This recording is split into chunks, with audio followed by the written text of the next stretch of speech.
심장이 같아지는 축구 이야기. 용호 쌍방이 오신 것을 환영합니다. 와. 또 한 달 만에. 아, 그렇게 오래됐나요? 네. 그 사이에 뭐 국회도 다녀오시고 굉장히 유명 인사가 되셨더라고요. 정몽규 회장 체제가 끝나는 게 맞구나라고 하는 걸 다시 한번 좀 느꼈습니다.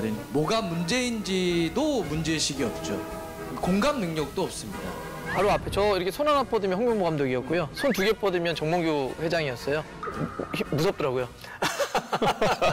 네, 오늘은 저희가 문체부에서 발표한 축구협회 감사 중간 결과 보고가 있었죠. 그래서 그거에 대한 이야기를 좀 나눠보고요. 그다음에 이제 2026년 북중미 월드컵 이제 3차 예선 진행 중에 있는데 그거에 대한 이야기를 한번 해보도록 하겠습니다. 네. 자, 함께 외치고 시작해볼까요? 용호 쌍방! 홍명보 축구대표팀 감독 내정 이후 거센 비판에 부딪혔던 대한축구협회가 홍 감독 선임을 강행했습니다.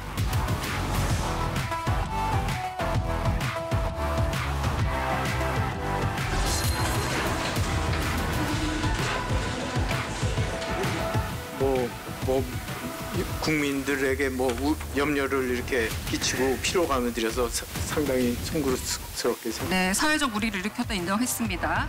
저는 뭔가 저한테 불공정하다거나 아니면은 특혜가 있다거나라고 생각하지는 않고. 됐습니다. 근데 홍명보 감독 선임 과정에서 절차적 하자가 발견되었지만 계약이 당연 무효라고 판단하기는 어렵다고 생각합니다. 축구협회에서 자체적으로 검토해서 자율적으로 판단할 것으로 기대하고 있습니다.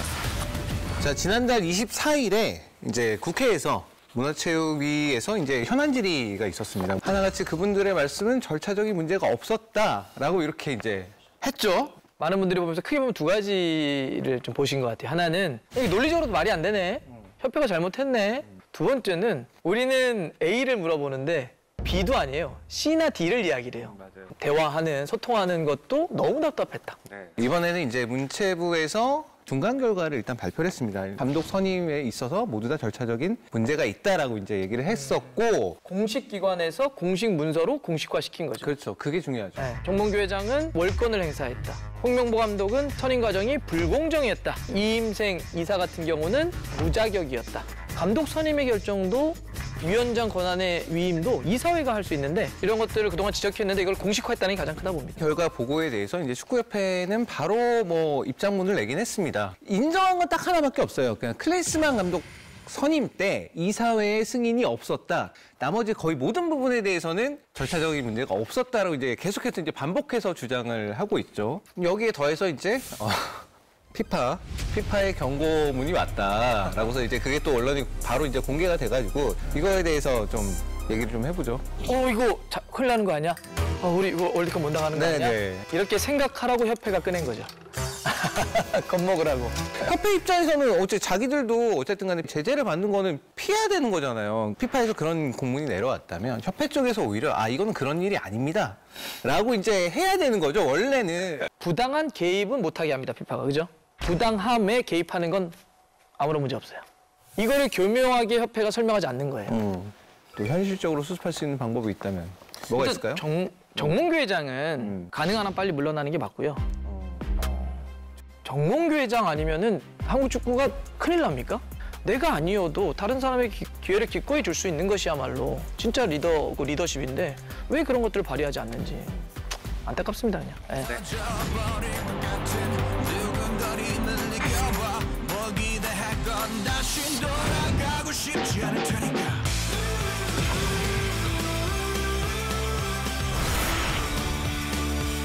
선발한 선수들은 지난 6월에 있었던 경기를 보고 보완해야 될 부분, 그런 부분들을 좀 생각해서 선수 구성을 했습니다.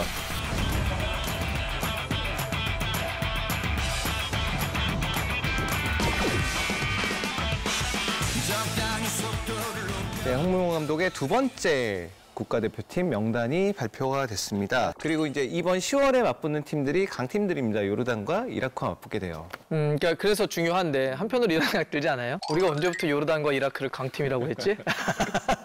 9월에 이제 아까도 얘기했지만 9월에 벌어졌던 경기에서 1승 1무 B조 2위를 달리고 있습니다. 9월의 매치 특히나 팔레스타인전 같은 경우에는 확실히 좀 선수들이 조금 이제 위축된 감이 없잖아 있었던 것 같긴 해요. 지난번 경기들이야 홍명보 감독 체제가 소집돼서 좀 짧게 훈련하고 경기를 한 거니까 뚜렷하게 나타날 수는 없어도 아 이런 축구를 하고 싶은 거구나 이런 게 있었어야 되는데 사실 홍명보 감독이 갖고 있는 감독으로서의 아킬레스건이기도 하죠. 전술적인 뚜렷함이 존재하느냐. 그래서 어쨌든 지난번 경기도 좀 그랬습니다. 그래서 이제 이번에 두 번째 2기 명단이 이제 발표가 됐는데 첫 번째 이제 지난 9월 A매치와 비교해서 달라진 선수들이 좀 있습니다. 권혁규 선수 들어온 거 이거가 눈에 띄고 그다음에 백승호 선수 들어온 거 전반적으로 아 미드필드에 대해서 그래도 고민을 좀 했구나라는 느낌은 좀 들었어요. 일단 권혁규 선수가 갖고 있는 재능들이 많이 있죠. 몸이 일단 좋아요. 그 맞아요. 또 거기서 뭔가 뿌려줄 수 있는 힘도 좀 있으니까 물론 전 이번 당장은 뭐 주전으로 쓰지는 않을 것 같지만 이런 선수들이 자꾸 이 위치에 들어와야 된다 맞아요. 생각을 합니다. 저는 개인적으로는 왼쪽 풀백 일본에서 뛰고 있는 박민규 선수 아 확실히 우리가 왼쪽 풀백에 고민이 있구나. 왜냐면 계속 지난번 최우진 뽑았던 것처럼 돌아온 배준호 선수 좀 기대가 많이 있습니다. 이 선수 워낙 좋은 선수인데 부상에서 복귀한 지 얼마 안 됐으니까 네. 좀 지켜보겠다라고 해서 안 뽑았는데 네. 지금 스토크시티에서 아주 잘하고 있잖아요. 그렇죠. 대표팀에 다시 돌아온 선수들이 있습니다. 오영기 선수가 이제 돌아왔는데 최근에 벨기에에서 워낙 활약이 괜찮기 때문에 맞아요. A매치 데뷔한 이후로 꾸준히 만약에 성장을 했다면 지금 그냥 오영규 체제 이렇게 갈 텐데 그럴 수도 있죠. 조금 커리어가 힘들다가 다시 이적을 하면서 올라오고 있는 거잖아요. 그리고 주민기 선수는 최근 좀 떨어져 있고 네. 오세훈 선수도 우리가 흡족하다라고 보기에는 아직은 조금 부족함이 있어서 조금 길게 보고 어떤 선수를 선택할 거냐 그러면 저도 오영규 선수 선택하겠습니다. 네. 손흥민 선수가 사실 지금 부상으로 소속팀에서도 경기에 나서고 있지는 않은 상황입니다. 손흥민 선수가 만약에 나오지 못한다. 홍명보 감독이 이제 어떤 식으로 이제 황희찬 선수를 왼쪽에 세울 수 있죠. 가장 믿음직한 카드죠. 왼쪽 측면에 쓸 수도 있고 전방에 세울 수도 있고 우측의 선수죠. 네. 되게 다양하게 활용할 수 있는 선수이기 때문에 올 시즌 초반에 그 폼은 좀 걱정스럽긴 하지만 대표팀이 항상 잘하기 때문에 그거는 좀 기대를 하고 있습니다.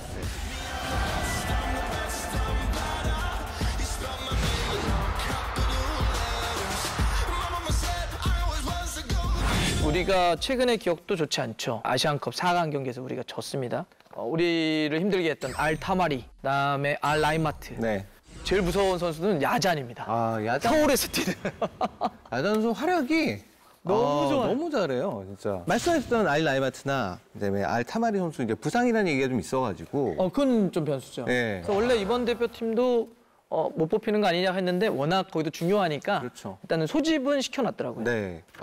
우리가 이제 아시안컵에서 붙었을 때는 워낙에 이 팀이 단단하고 카운터 어택을 할 때는 상당히 빠르게 올라와서 거기에 결국 우리가 이제 당하고 말았었는데 저는 이번도 크게 다르지 않다고 봐요. 그 앞쪽에 있는 선수들은 기술이 있고 빠른 선수들이 많이 있습니다. 그래서 이 선수들을 활용을 해서 카운터를 치려고 할 건데 수비 조직력이 얼마나 잘 갖춰져 있는지에 대해서는 되게 준비를 많이 해야 될 거예요. 거긴 딱 진짜 한두 방 노릴 겁니다. 자, 그렇다면 여기서 저희가 지난번과 마찬가지로 선발 라인업 한번 선발이요? 만들어보는 그런 시간을 가져보도록 하겠습니다. 네. 김승규 선수나 조현우 선수냐 이제 여기서 이제 결정을 해야 되는데 저는 요르단전은 그래도 조현우지 않을까.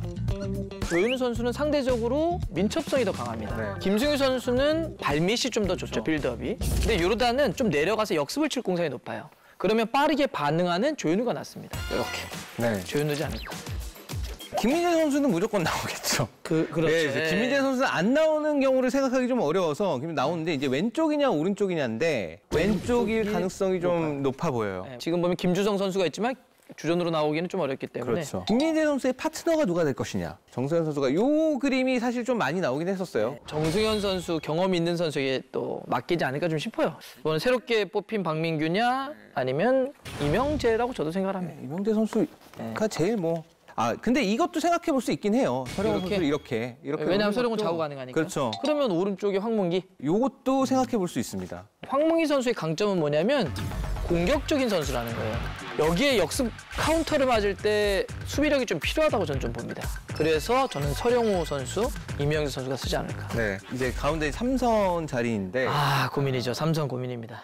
2명을 배치를 한다고 보면은 좀 아쉽긴 한데 지금 멤버들로 놓고 보면 박용우 선수가 요 3선에 쓸 공산이 높을 것 같아요. 황인범 선수는 무조건 이제 미드필더 중에 한 명으로 기용된다고 본다면 박용우 선수가 어쨌든 잘 해주길 기대를 해보겠습니다. 서로 의견이 없을 이강인 일단 이게 뭐 시작이죠. 여기는 이거는 뭐 무조건 거의 무조건이다라고 봐야 되고 왼쪽은 사실 가장 유력한 건 이제 황희찬 선수가 맞아요. 될 것이고. 맞아요. 그럼 이제 여기서 가운데 누구냐? 대표팀의 경험이나 이 영리함이나 이 풀어나가는 걸 놓고 봤을 때는 이재성 선수가 중용받을 공산이 높죠. 자 이제 톱만 네. 남아 있습니다. 홍명보 감독이 누구를 선택할 거냐 그러면 저는 주민규를 선택할 것 같아요. 지탱해주고 이걸 바랄 것 같아요. 그리고 주민규 활용법을 어쨌든 알고 있기 때문에 저는 그냥 선택에 따르겠습니다. 저요? 그러면 제일 안전한 픽으로 가야 되는데. 안전픽. 안전픽이죠 이게.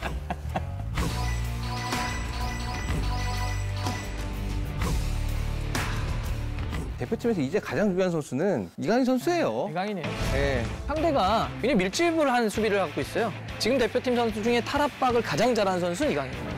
그래서 아마 이 경기에 이강인 선수가 에이스 역할을 하지 않을까.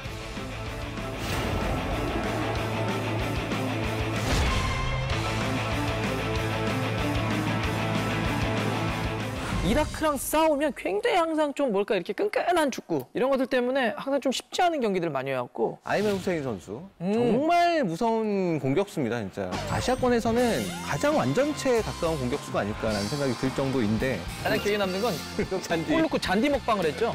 좀 이따 퇴장당해가지고 입스위치 타운이 승격을 했잖아요. 네. 거기에 교체 공격수로 뛰고 있는 알 하마디라는 친구가 있어요. 네. 대표팀에서는 또 충분히 자기 능력을 발휘할 선수이기 때문에 그렇게 쉽게 볼 상대는 아니다. 맞아요. 카사스 감독 같은 경우는 우리가 이번에 그 감독 뽑으려고 할 때 후보군에 있던 감독이에요. 네. 한국을 잘 이해하고 있을 겁니다. 그러니까 진짜 준비를 잘해야 돼요. 여기 조직력도 좋고 그러기 때문에 꼭 이라크 정도의 상대를 잡아낸다면 정말로 이제 유리하게 이제 3차에서는 치를 수 있으니까 좋은 결과가 있었으면 좋겠네요. 사실 지난번에 촬영을 했을 때는 네. 저희가 이제 두 경기 모두 다 이긴 소식을 전해드리면서 뵙고 싶다라고 말씀을 드렸지만 만나지 못했습니다. 하지만 이번에는 좀 다를 수 있습니다. 3차에선 요르단과의 경기를 바로 저희 MBC가 중계를 하게 됐습니다. 승리의 채널 MBC에서 한다고 합니다. 저희가 그 10월 A매치는 2연승을 얻어서 기분 좋은 소식과 함께 다시 뵐 수 있기를 기다리면서 저희는 마지막 인사를 드려야 될 것 같습니다. 최근에 뭐 여러 가지 한국 축구 때문에 좀 답답함이 많았는데 네. 경기만큼은 그렇죠. 아주 시원했으면 좋겠습니다. 네, 맞습니다. 자, 그럼 저희 한번 인사해볼게요. 네. 자, 박팔레 박문서. 세리박 박찬우의 용호 쌍바. 제발 또 봐요. 빨리. 장님 깊은 골로 대한짐승이 내렸나 몸은 덜숭덜숭 꼬리는 잔뜩 한 팔이 넘고 위에 머리 흔들며 전동 같은 앞다리 봉화 같은 뒷발로 양기 찌어